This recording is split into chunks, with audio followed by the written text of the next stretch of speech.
So, welcome everyone. We have a special Sutta discussion today, honoring the Theri Sanghamitta, who 3rd century before Common Era sailed from the Ashokan kingdom, this is now India, to Sri Lanka, bringing not only the blessed Bodhi tree, but the Bhikkhuni lineage. So I'll do some teaching that was given that prompted her invitation to come over. And I'll say more about that soon. And we'll start out with about 10 minutes of silent meditation.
Namo tassa bhagavato arahato samma sambuddhassa.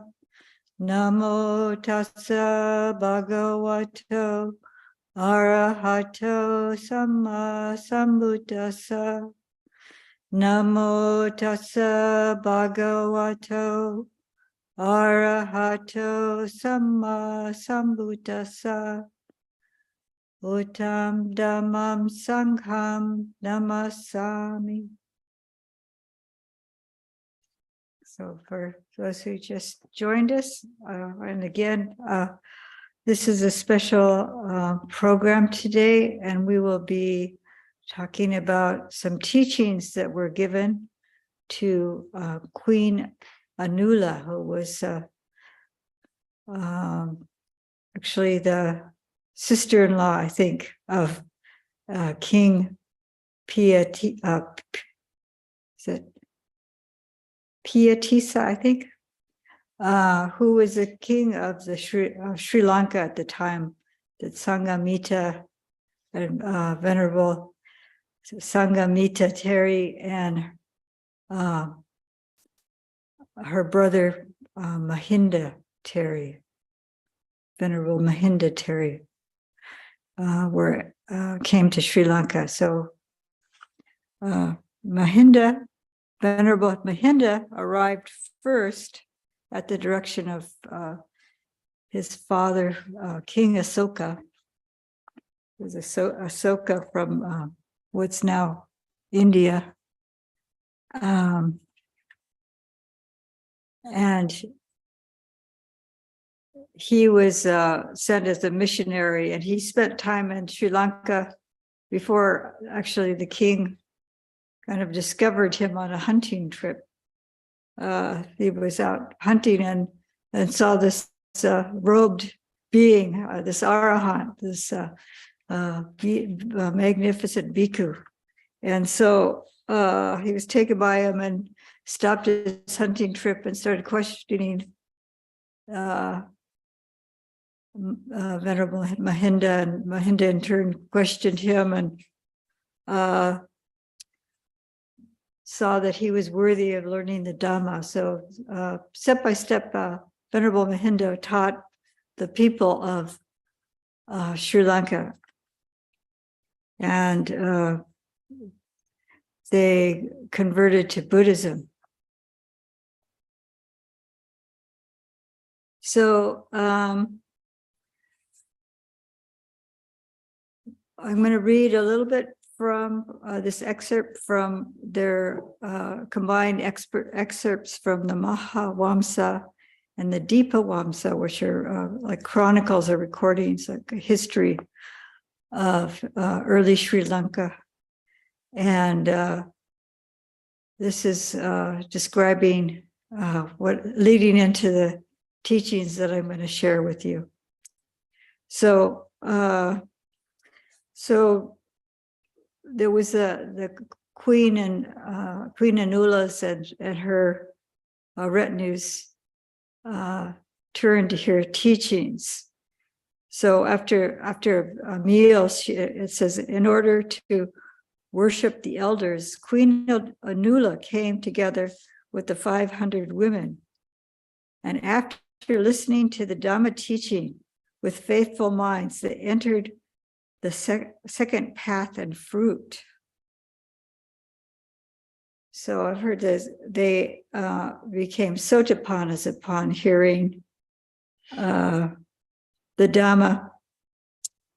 And this may be once returner, that they were Sakyagama. So maybe there's different ideas about what happened exactly, but they entered the path, they attained fruition. And then Queen Anula had a desire to go forth together with the 500 women. And they said to the king, today itself we will go forth, if it is your wish. And they call them Lord of the Earth. And then having heard the statement, the king said to the elder, this Mahinda, Venerable Mahinda, Venerable Sir, Queen Anula desires to go forth together with the 500 women. Please give them the going forth. And then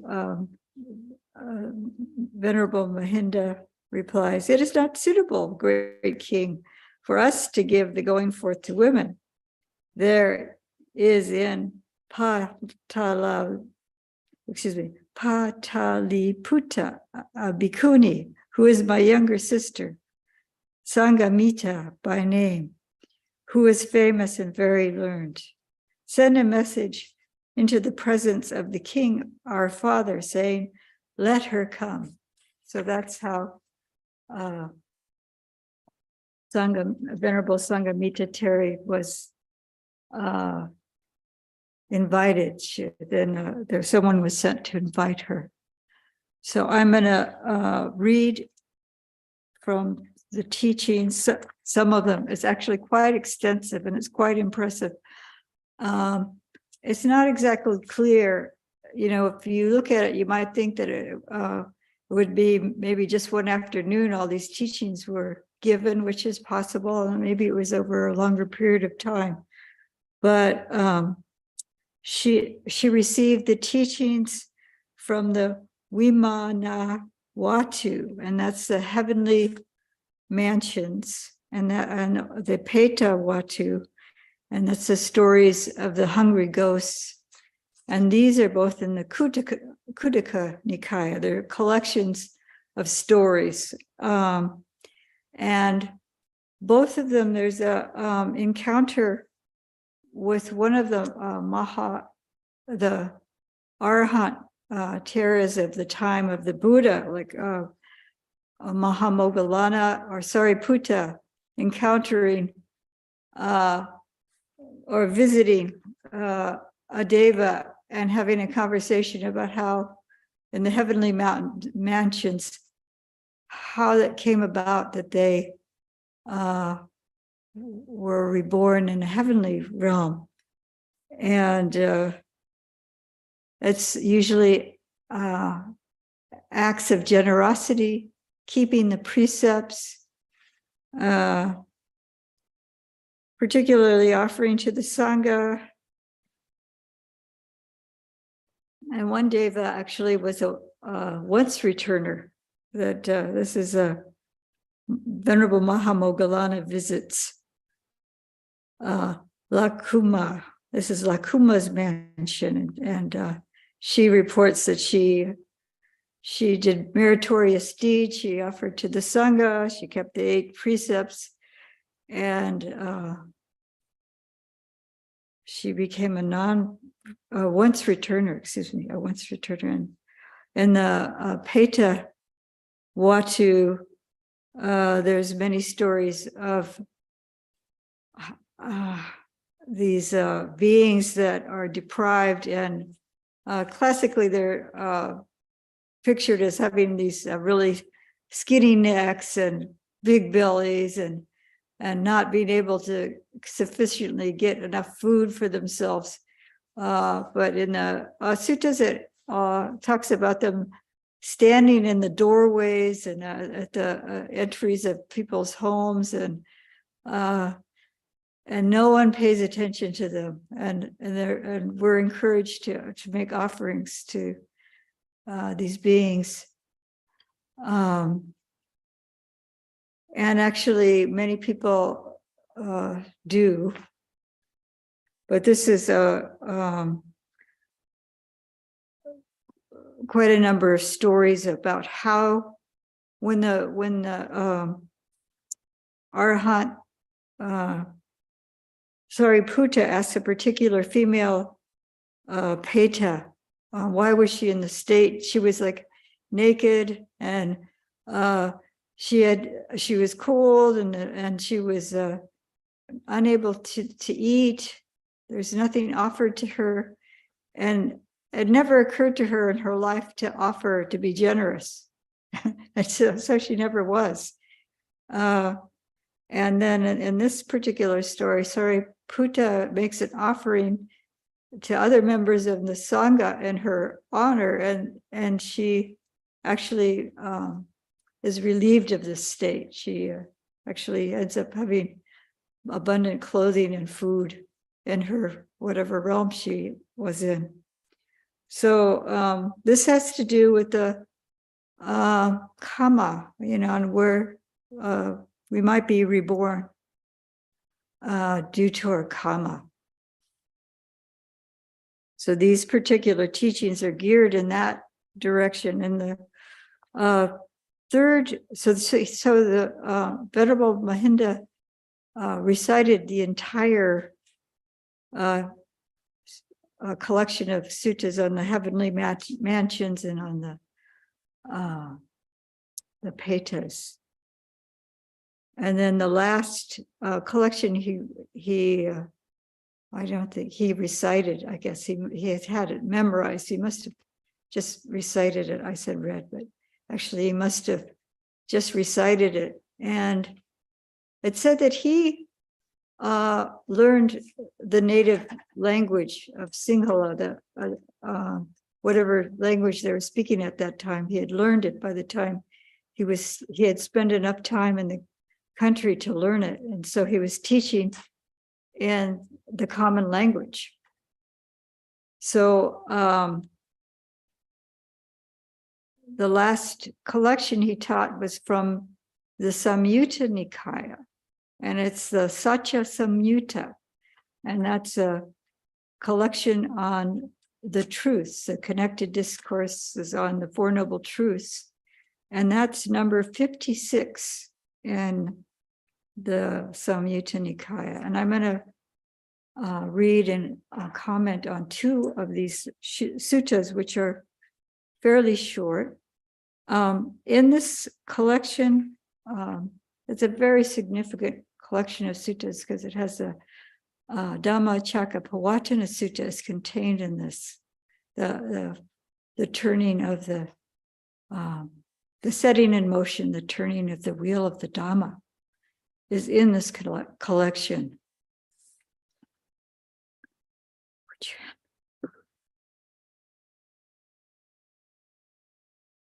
So I'm going to read two, and they're in the same section of this collection of discourses, but I'm going to read them in opposite order because I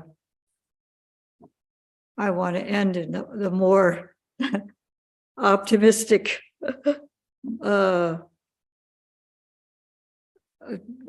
tone. So the first one I will read, it's called The Precipice, and it's number 42. So it's Samyutta Nikaya 56.42. And I think Bhante Sujato has translated it as the cliff, but I like the precipice. It sounds very ominous or something. It sounds scarier. Let's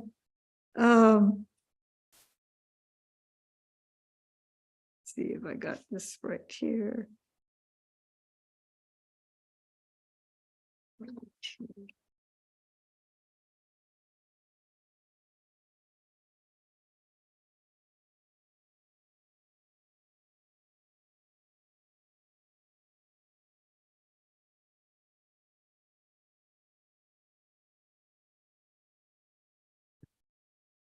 On one occasion, the Blessed One was dwelling at Rajagaha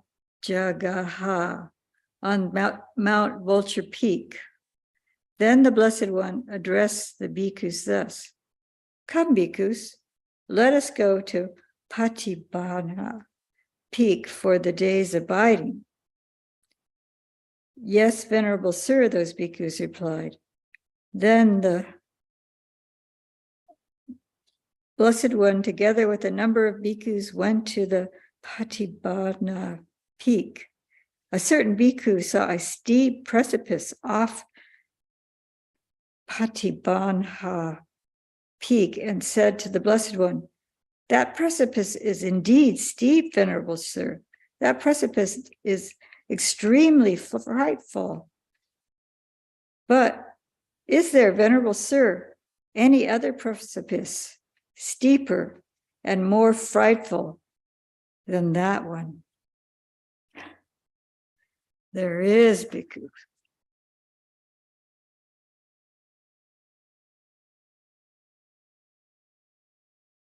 But what, Venerable Sir, is that precipice steeper and more frightful than that one? Those ascetics and Brahmins, Bhikkhu, who do not understand as it really is, this is suffering, who do not understand as it really is, this is the origin of suffering, who do not understand as it really is, this is the cessation of suffering, who do not understand as it really is, this is the way leading to the cessation of suffering. They delight in volitional formations that lead to birth, in volitional formations that lead to aging, in volitional formations that lead to death, in volitional formations that lead to sorrow, lamentation, pain, displeasure, and despair.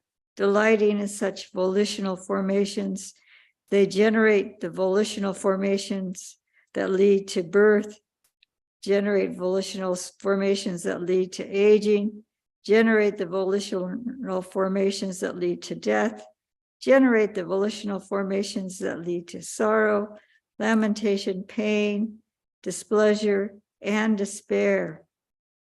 Having generated such volitional formations, they tumble down the precipice of birth, tumble down the precipice of aging, tumble down the precipice of death, tumble down the precipice of sorrow, lamentation, pain, displeasure, and despair.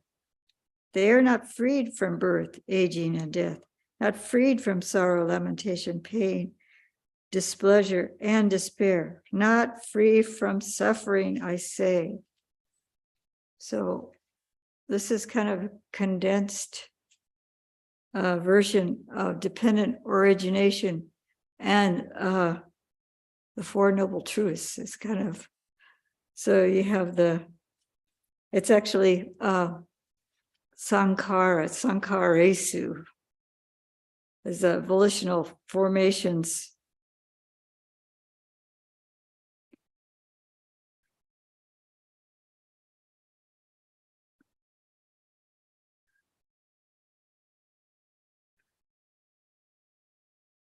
It's Sankharesu. Bhante Sujato translates it as choices. This is one of his unique take on things, his understanding. Yeah.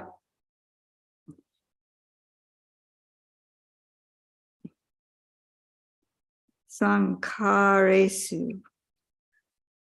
Abhiramanti. So they're delighting in the sankharas.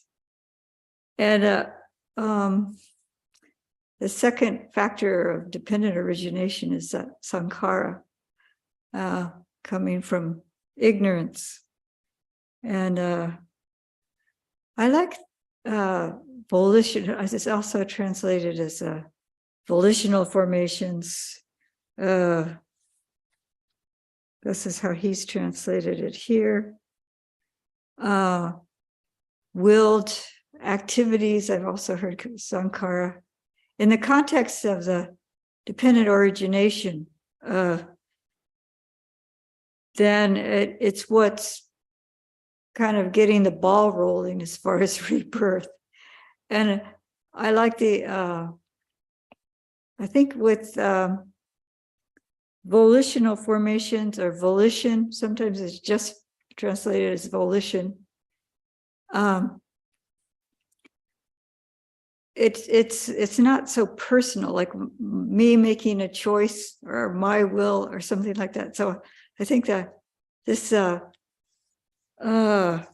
that we're kind of driven by these kind of like almost like these impulses, this volition, because we've been doing things a certain way, and we've got certain habit formations, and we're kind of propelled.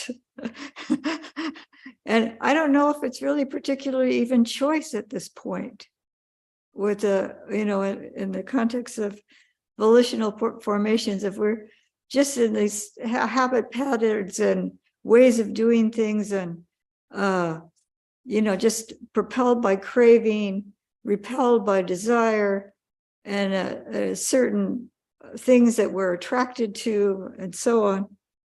By the time it comes to rebirth, it doesn't really seem like we've got a choice. So we're delighting actually in this kind of being pulled in these directions. And it just perpetuates this whole cycle of rebirth.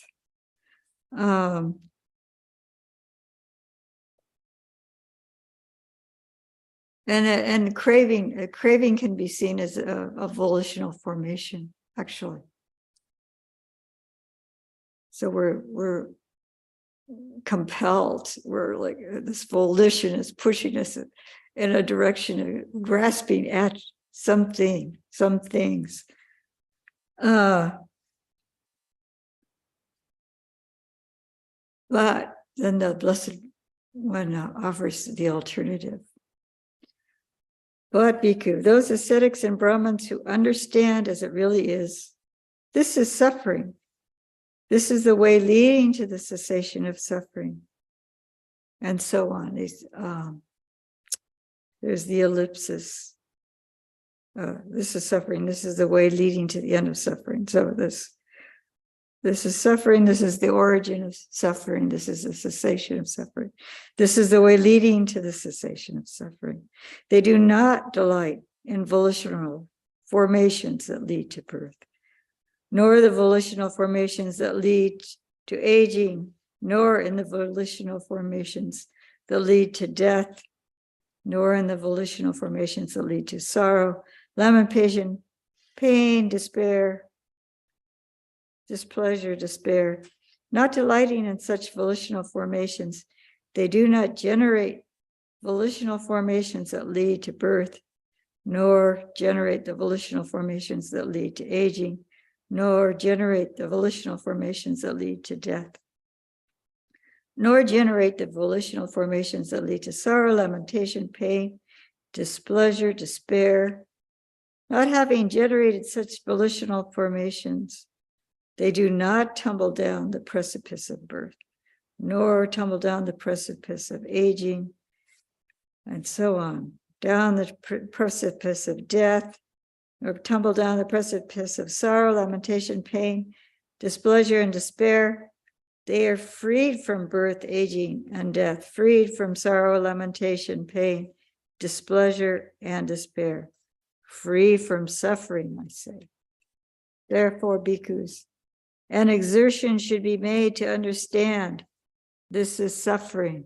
An exertion should be made to know this is the cause of suffering. An exertion should be made to know this is the cessation of suffering. An exertion should be made to know understand this is the way leading to the cessation of suffering. So there, all the suttas pretty much in this, or many of them, and in the same way that we should apply ourselves to understanding the Four Noble Truths. So this is actually giving us a part of the cause of suffering, knowing the cause of suffering, and knowing about these volitional formations that are propelling us towards rebirth, and understanding them, understanding the cause of suffering helps us with relinquishing or the abandoning of the cause, which leads us to the cessation, which is the second part, those who understand how it really is. So this is one in the collection of the Satya Samyutta. Should see how many suttas there are actually in the whole collection. There's a repetition series at the end, but it looks like there's 130 short suttas. Oh, actually, one of them's a little longer, being the Dhammacakkappavattana Sutta.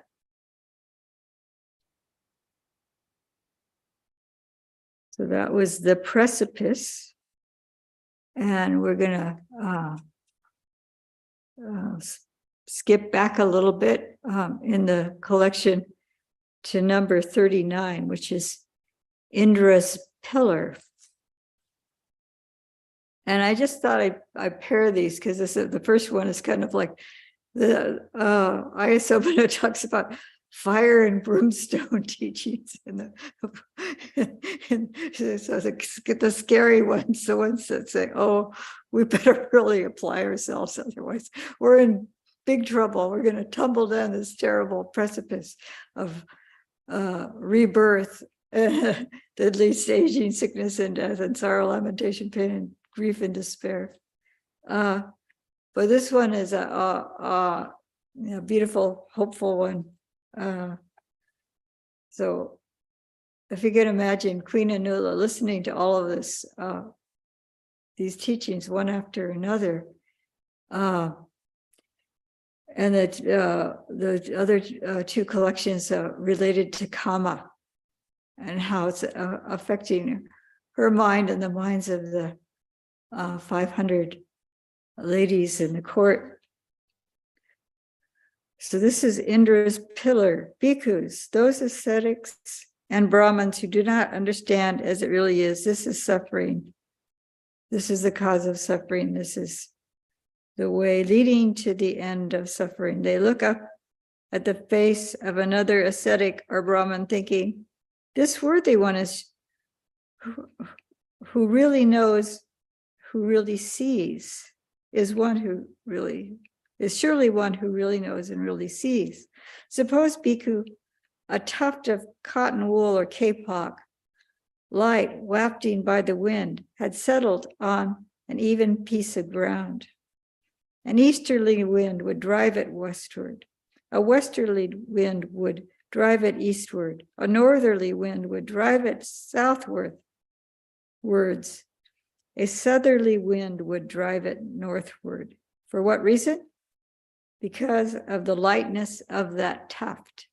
So these people are looking at various teachers and looking in their faces. Oh, surely this one knows. This one can tell me the truth, the way of happiness. So too, bhikkhus, those ascetics and Brahmins who do not understand as it really is, this is suffering. This is the cause of suffering. This is the cessation of suffering. This is the way leading to the cessation of suffering. They look up at the face of another ascetic or Brahmin thinking, this worthy is surely one who really knows, who really sees. For what reason? Because they have not seen the Four Noble Truths. So since they don't understand the Four Noble Truths, they're just searching, seeking, and trying to find somebody who can explain reality to them, or how to be happy, whatever they're seeking. They're not satisfied. But bhikkhus, those ascetics or Brahmins who understand as it really is, this is suffering. This is the cause of suffering. This is the cessation of suffering. This is the way leading to the cessation of suffering. They do not look up at the face of another ascetic or Brahmin thinking, this worthy is surely one who really knows, who really sees. Suppose, bhikkhus, there was an iron pillar, or Indra's pillar, with a deep base, securely planted, immobile, unshakable, even if a forceful blast of wind comes, whether from the east, the west, the north, or south, that pillar would not shake, quake, or tremble. For what reason? Because the pillar has a deep base and is securely planted. So I think the Indra's pillar was a stone pillar, and that was like maybe it was like 6 or 8 feet high, and then it was buried about the same depth. And some of these pillars or posts were used for like gate posts or something like that. And there was like maybe like a monolith too, with inscribed messages on them. But these stone pillars, no matter how hard the wind blew, it didn't move. So too, bhikkhus, those ascetics or Brahmins who understand as it really is, this is suffering. This is the cause of suffering. This is the cessation of suffering. This is the way leading to the cessation of suffering. They do not look up at the face of another ascetic or Brahmin thinking, this worthy is surely one who really knows, who really sees. For what reason? Because they have clearly seen the Four Noble Truths. What for? And then he repeats again. The noble truth of suffering, the noble truth of the cause of suffering, the noble truth of the cessation of suffering, the noble truth of the way leading to the cessation of suffering. Therefore, bhikkhus, an exertion should be made to understand this is suffering, this is the cause of suffering, this is the cessation of suffering. An exertion should be made to understand this is the way leading to the cessation of suffering. So I thought that was a beautiful image of the unshakable pillar. And it said that when someone has reached Sotapanna, they possess the Four Noble Truths. They understand deeply the Four Noble Truths. And therefore, their faith is unshakable. Their faith in the Buddha, Dhamma, Sangha is unshakable. And they don't fear anymore. There's no reason for them to fear. They won't fall to a lower birth, at least. They'll at least, if they return, then it'll be a more fortunate birth where they can carry on the practice of the Dhamma. So this Samyutta continues in a very similar pattern like this, encouraging the understanding of the Four Noble Truths. And at this point, at hearing these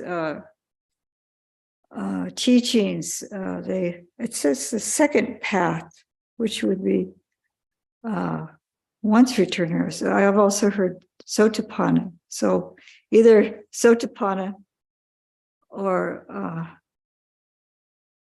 once returner, they attained Queen Anula and the ladies of the court that were in her retinue.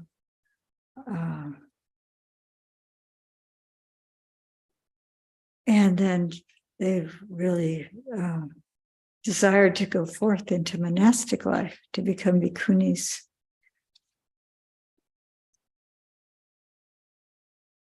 So we have quite a bit of time. These are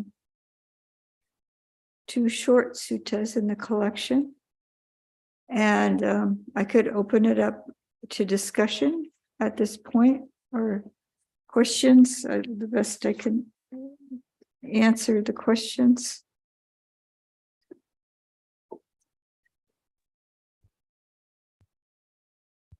I don't know if anyone here has a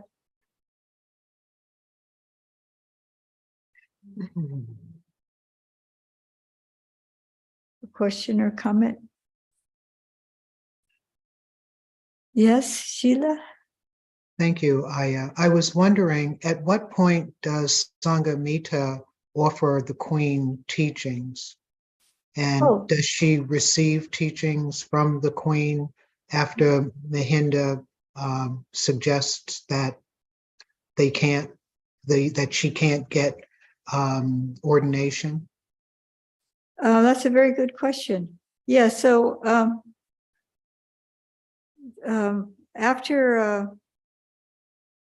after they attained Sotapanna or Sakyagami, they left the palace life, and they set up a temporary. Oh, there was a 10 precept. They took 10 precepts. They put on yellow robes and shaved their heads, and they waited for the arrival of Sanghamitta. And then sometime after her arrival, she gave them the going forth, or actually, it says the going forth for some reason, but actually upasampada, the full ordination, and she did teach them. She taught Vinaya. She taught them the monastic code, and it said that she taught them from the 5 Nikayas, from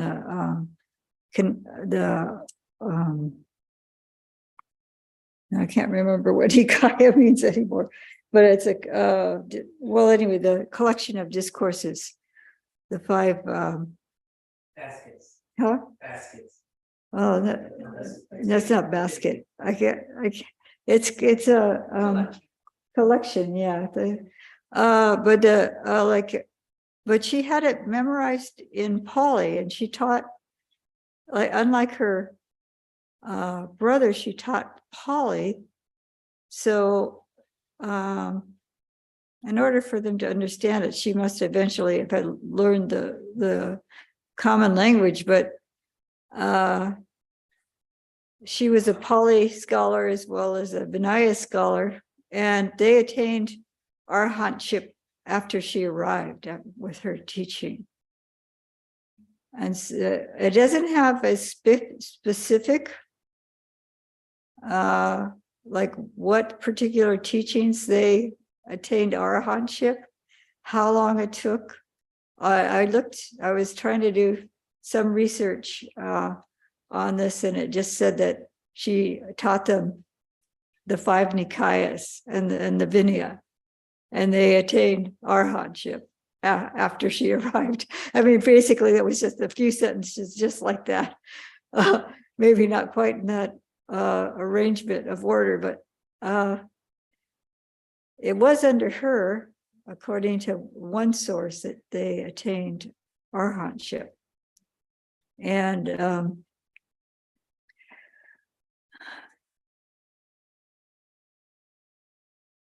so, pardon me? Could I add just one fun fact, which is that I think Queen Anula Devi is actually credited as the first Sri Lankan Arahant of any gender. She's the first one on the island who woke up fully after Sanghamitta arrived. There were plenty of Sotapannas of all genders around, but she was the first Arahant from Sri Lanka. So she's known for that. Could you hear that? Thank you. Yes.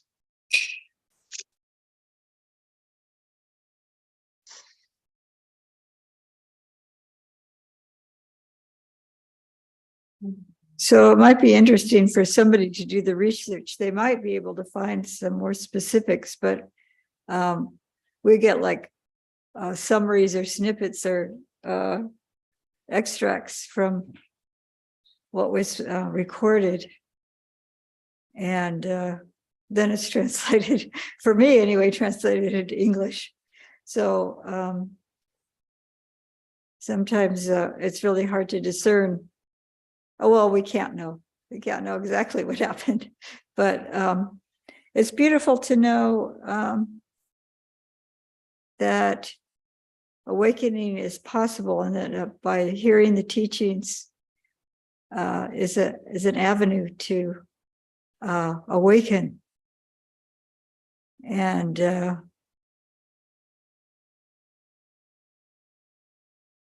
he may have gone into a deep meditative state listening to the teaching and accessed fruition that way. I don't know.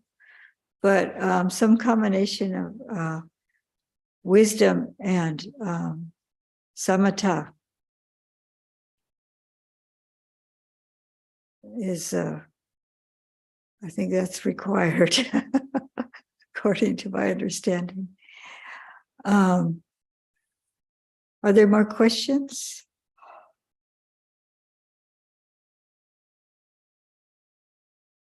I see something in the chat. Middle-length narratives and discourses, Samyutta Nikaya, shorter texts. Okay, I guess everyone can see this. I don't know what this is. Sutta Pitaka is broken up in the 5 Nikayas. Okay, thank you.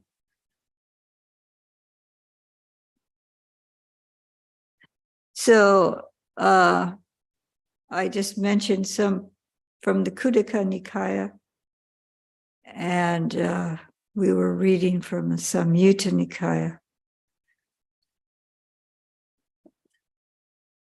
Bhante Sujakto translates the Samyutta Nikaya as linked discourses or connected discourses, is how Venerable Bhikkhu Bodhi translates it. And then numerical, the middle length is Majjhima Nikaya, and there's Digha Nikaya, which is the longer. So that's how they were collected and passed down after time in these different Nikayas. And they were, was started out as an oral tradition.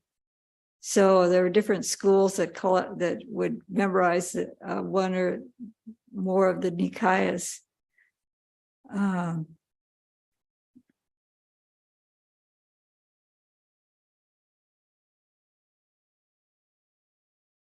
So people actually were able to memorize the entire. If you could memorize all 5 Nikayas, that would be a pretty amazing feat. And then be able to teach from that. We're all now dependent on. I can't even memorize some of these shorter ones verbatim. I know pretty much the content, maybe, but I couldn't recite word for word. And then we have different translations now. So, and then memorizing the Pali, that would be very, some people still can do that. That's very rare. But that was it was more common. And people just devoted their life to it. And in Sri Lanka and other countries, novices start about maybe age 10 or 12. and this is what their life is memorizing the suttas, memorizing, you have to have the Dhammapada memorized before you're qualified to reach full ordination, I think. But I don't know if somebody my age could do that. So are there other questions or comments? This is Sheila again. I just want to say that I really appreciate your commentary, awakening is possible. That really is a hopeful note. And by listening to the Dhamma and with each different talk or reading of the discourse, and I was unfamiliar with Sanghamitta until sitting in today. Oh, And so it's just more tools or reinforcement for my own practice, and to be able to hear a diversity of just the canon, the suttas, and experiences and contributions of monastics that, and particularly the Bhikkhuni, who have influenced the tradition. So it warms my heart to be able to practice in that beautiful, loving container. So thank you. Oh, you're very welcome. Sheila is new to Dhammadharini and was on with us last night until the very end. Oh, So- wonderful. Yeah, so I think one thing for me is that I think a combination of meditation practice. It's just amazing though that the Queen and her retinue were able to be so receptive. It could be something related to past lives, or this just being in the presence of an arahant. I don't know. But if our minds are receptive, I think a particular teaching may kind of, what do you call it? Activate or spark, awakening, or where minds will be receptive and be able to understand deeply the teaching.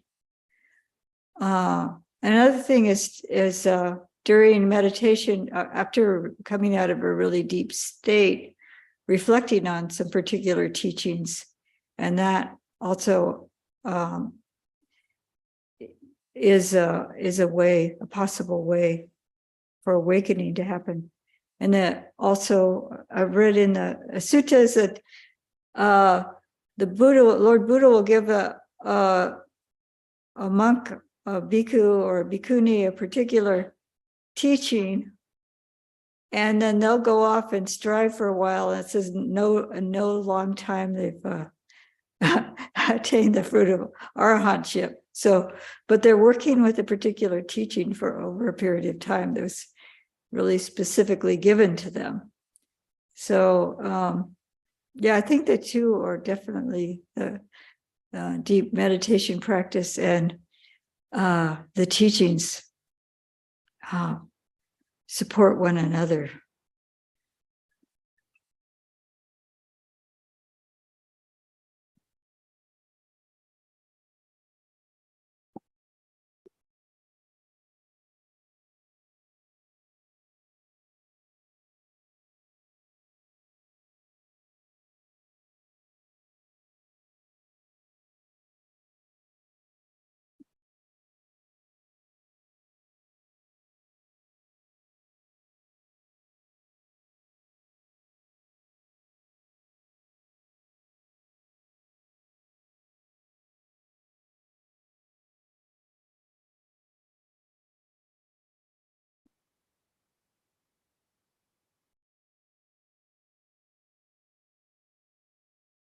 I'm just looking at the sutta about the precipice, and we're just thinking I could maybe,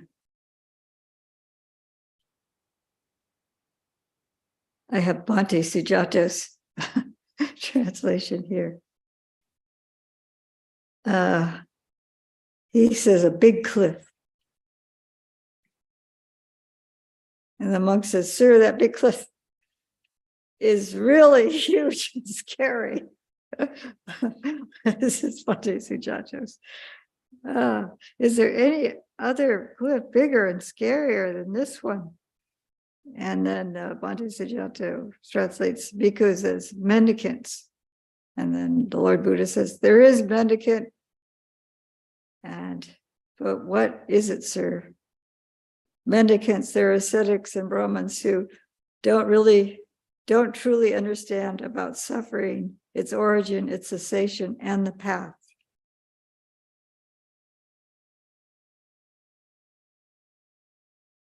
They take pleasure in choices that lead to rebirth, old age, death, sorrow, lamentation, pain, sadness, and distress. So he says his idea about the choices is that we make good and bad choices. And so we make erroneous choices, and this is, so then this is what leads us in the especially when he's talking about dependent origination, his justification for the word choices, it's like a comma, because what we decide to do, what we may, I think what our actions and words are really what, but I think there's also the mental also, not even if we just have a lot of desire, it seems like that would be, maybe I'm choosing to perpetuate my desire for existence. This may be one way of looking at it being a choice.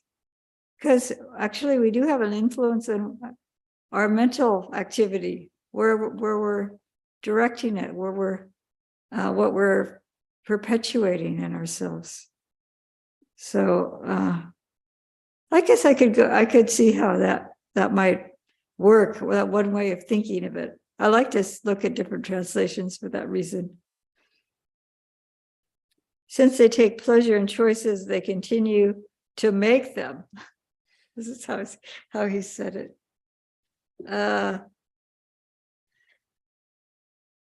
Having made choices that lead to rebirth, old age, and death, they sorrow,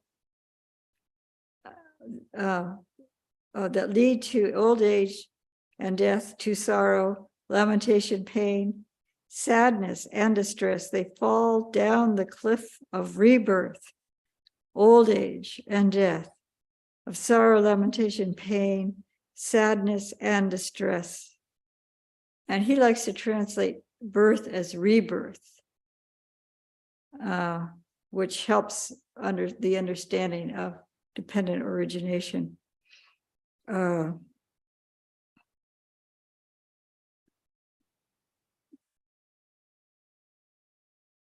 So it's leading to us to rebirth, because you think, oh, well, we're already born. How does birth end up at the bottom, near the bottom of the pile of dependent origination? But this one really cuts to, from Sankhara, it skips quite a few factors of the chain of dependent origination. So it just repeats in the same pattern. They're not freed from rebirth, old age, death, from sorrow, lamentation, pain, sadness, and despair. They're not freed from suffering, I say. And then there are ascetics who truly understand about suffering, its origin, cessation, and the path. So it continues the same way. But I just thought I'd bring out a little different. So they don't take pleasure in choices that lead to rebirth, old age, and death, to sorrow, lamentation, pain, sadness, and distress. And since they don't take pleasure in such choices, they stop making them. Yeah, sometimes the wording, because of the way the Pali is, it might get a little bit confusing what's actually being said. And I think this is why Bhante Sujato is trying to simplify it into something a little bit more condensed. Because otherwise, all the repetitions and stuff, it might not be as clear.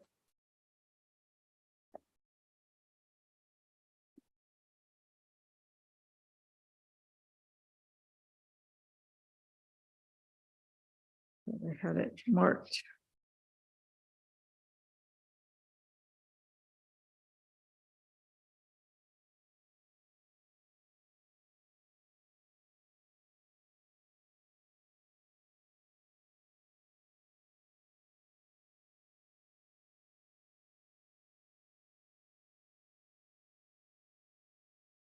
There's delighting in such volitional formations. They generate volitional formations that lead to birth, generate volitional formations that lead to aging.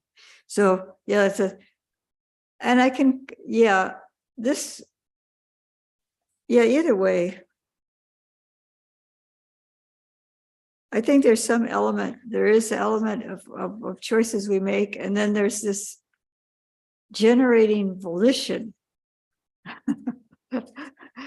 which it's kind of perpetuating. It can be a mental activity, physical activity, verbal activity, all just kind of feeding this desire, this tanha for becoming in a particular way. And what we're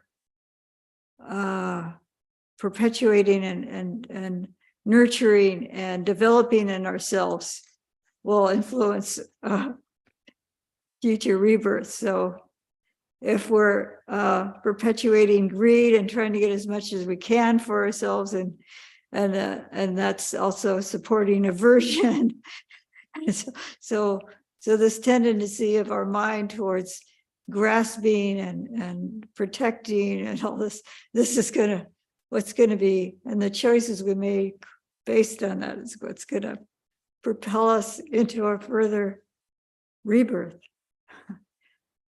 But on the other hand, if we're developing wisdom, compassion, the Brahma Viharas, loving kindness, compassion, altruistic joy, equanimity, all the wholesome states, it's going to influence.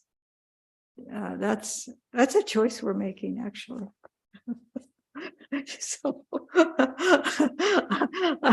maybe using both ways of expressing it gives a better understanding. That's why I actually was interested in that particular sutta and sharing that, because it is kind of putting light on how beings continue on in the rounds of samsara. So I can open it up again after speaking for a little bit more about this particular sutta.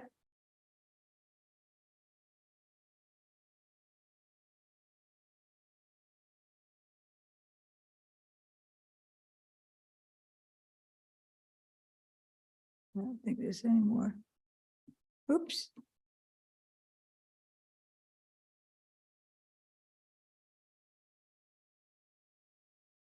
I don't know how to change the view.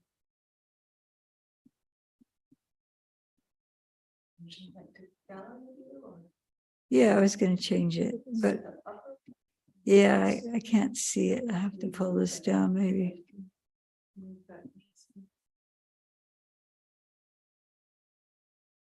Oh, no, I'm just stretching it. What did I do? There it is. The gallery view, okay. Oops, sorry. Disappeared again. Okay. Okay. Okay. So, sorry. Yeah, I was just seeing if anyone else wanted to share some ideas or have another question.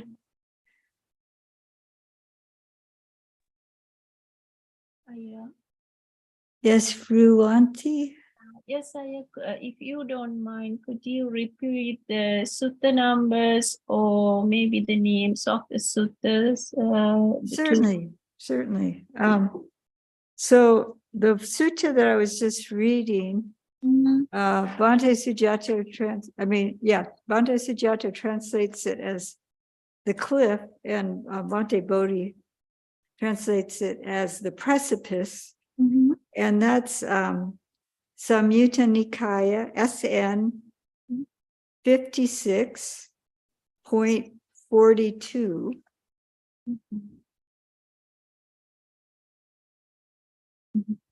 And then the second one I read was Indra's Pillar. And that's in the Samyutta Nikaya 56 again. It's point 39. And the reason that I was reading them is because they're in the Satya Samyutta, and this is the collection that was probably really well. All three of the collections that were read to her are groupings of suttas. Led her to Sotapanna. So just the urging us to understand the Four Noble Truths. And I think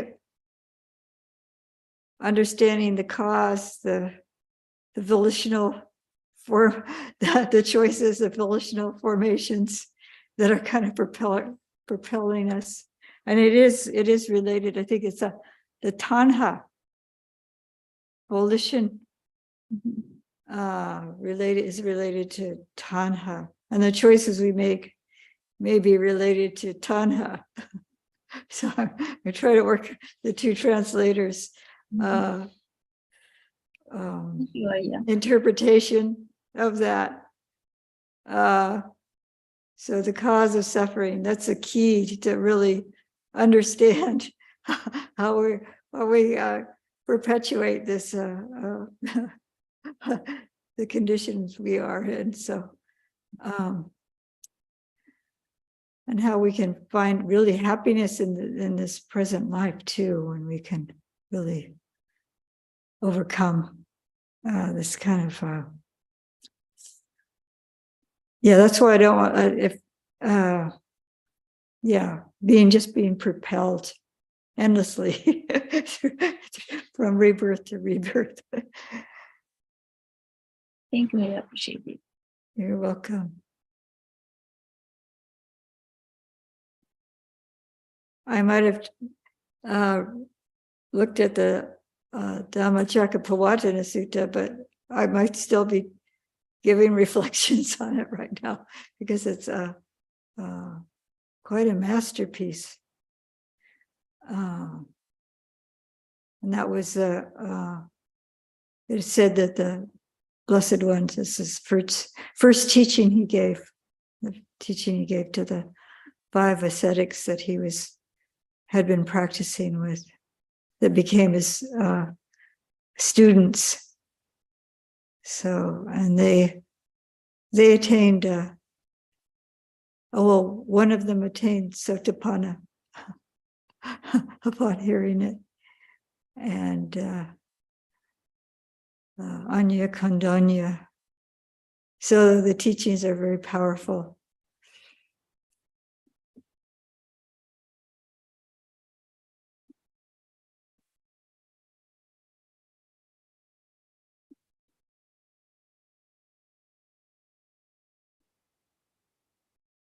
Anything else? Any other thoughts or comments?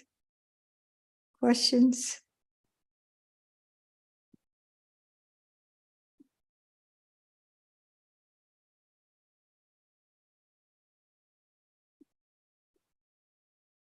One interesting thing that Ayya Sobhan has pointed out is the Dhammacakkappavattana Sutta said to be the first of the teachings of the Lord Buddha. And it's in the last book and the very last section of the Samyutta Nikaya. And somehow it's number 11. And how did it happen that way, that it's collected in that manner? And I don't have an answer to that. It's kind of interesting. But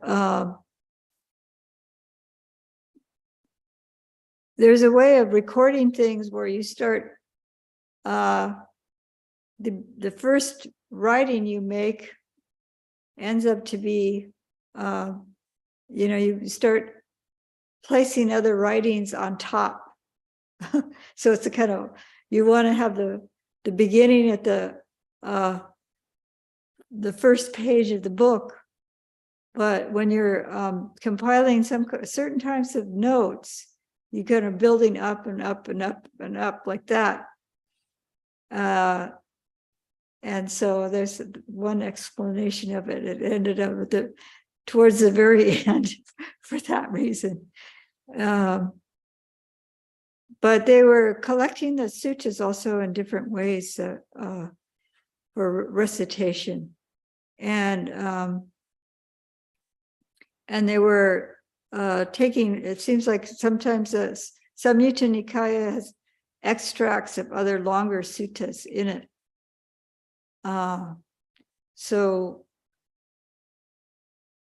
who knows why the reciters had collected it in that way. I don't know, but that's an interesting point, that something, the great book, the fifth book in the Samyutta Nikaya has the kind of the most I would say meaty. I don't know if that's the right word. It's got for me, it's the most significant teachings in this this collection. All these factors, the Bodhipakya Dhammas, all the factors that lead to awakening are contained in that collection. So, and it's the last book. So there may be significance at putting it at the end also. I don't know. I'm just guessing here, but it's just something to be aware of. And I think if you only have a certain amount of time and you want to look at the suttas and you want to have a good overall view, I would recommend reading the great book. And I really love Bhikkhu Bodhi's translation. And he has an introduction in this collection. He has an introduction to each section and a little bit of a summary of significant suttas and his understanding, his explanation, and then the copious notes. So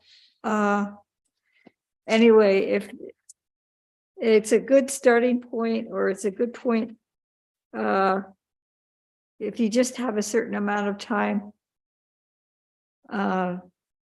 This is what I would recommend.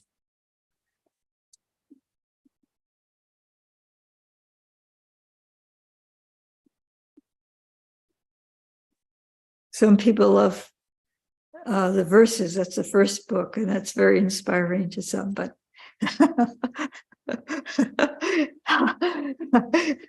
I recommend the whole book, but if you only have a short period of time, that's my recommendation. Read the fifth book.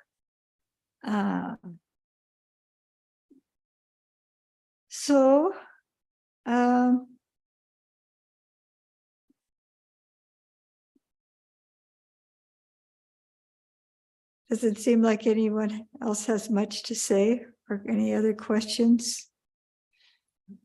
What happened next with Sanghamitta and Anula?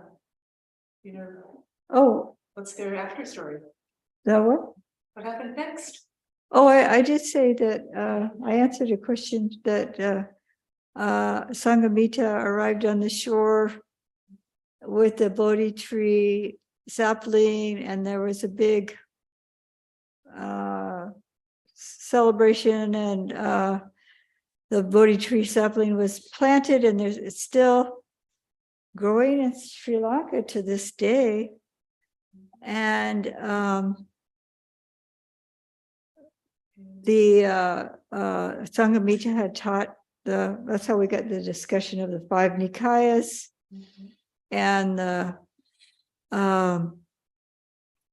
Vinaya. And they attained arahantship some time after she arrived. And I think Sanghamitta lived to be like 76 or something like And she that. stayed in Sri Lanka and kept. Yeah, she stayed in Sri Lanka and kept teaching, and You can go see her stupa there today, and Anula Devi's stupa is being excavated now, I think. They were covered up, but I don't know if people can hear me. can you hear? Uh, Venerable Kachina is So speaking. it's possible to go to Sri Lanka and see the stupa of Sanghamitta Theri, which has been relatively recently excavated. And also currently being excavated is the stupa of Anula Devi, the queen. So there are these sites associated with the these great Bhikkhuni elders in Sri Lanka. And you can go there and there's statues of Sanghamitta all over the place. And this very famous painting of the king coming out to receive the Bodhi tree. And, he's in the water and coming out to meet the boat. Oh, we have the painting in. It's over here for you to see. See my assistant, sir. So we have.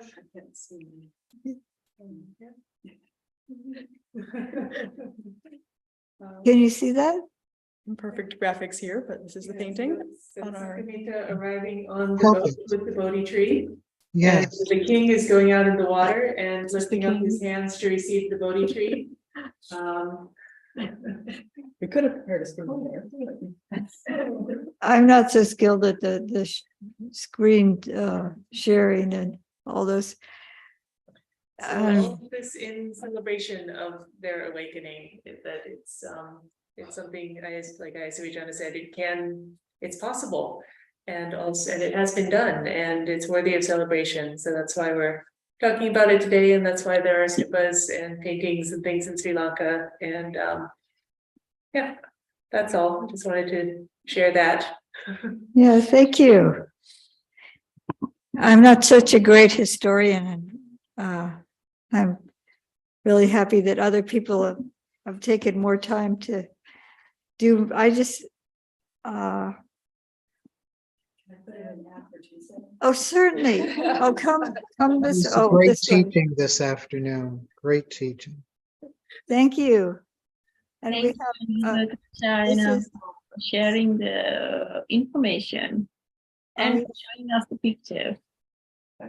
Theri. Just want to add, on Tuesday evening, we'll have our final Sanghamitta celebration program.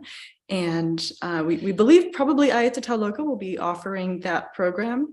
And we will definitely be playing she is very much a historian.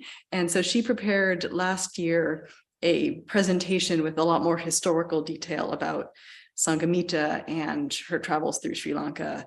And so we'll be presenting that kind of historical overview on Tuesday, and then probably Ayya Taloka will be offering a talk also. So join us on Tuesday.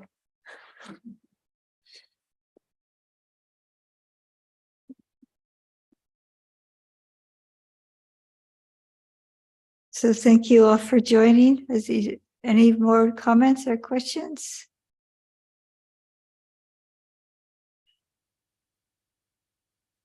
So I hope to see you again. And thank you for your patient listening, and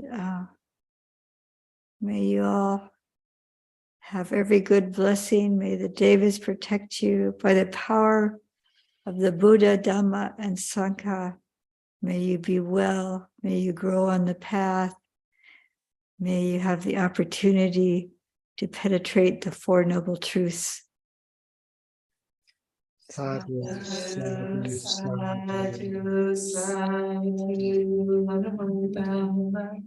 So we'll close now with the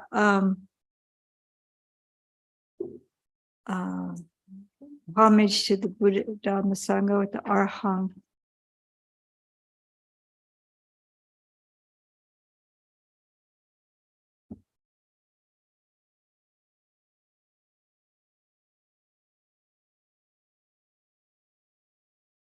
Arham Samma Sambuddho Bhagava Buddham Bhagavate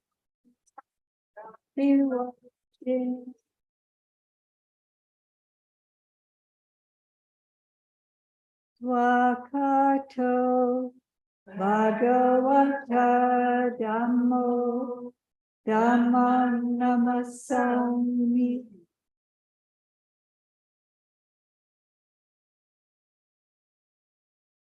Supatipanno Bhagavato Sangha Sangho Sangham Namah.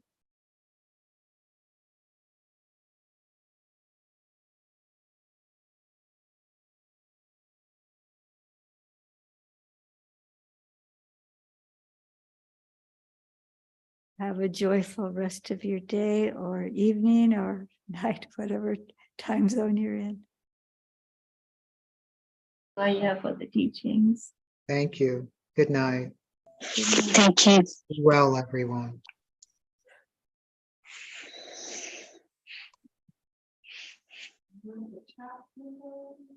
See you.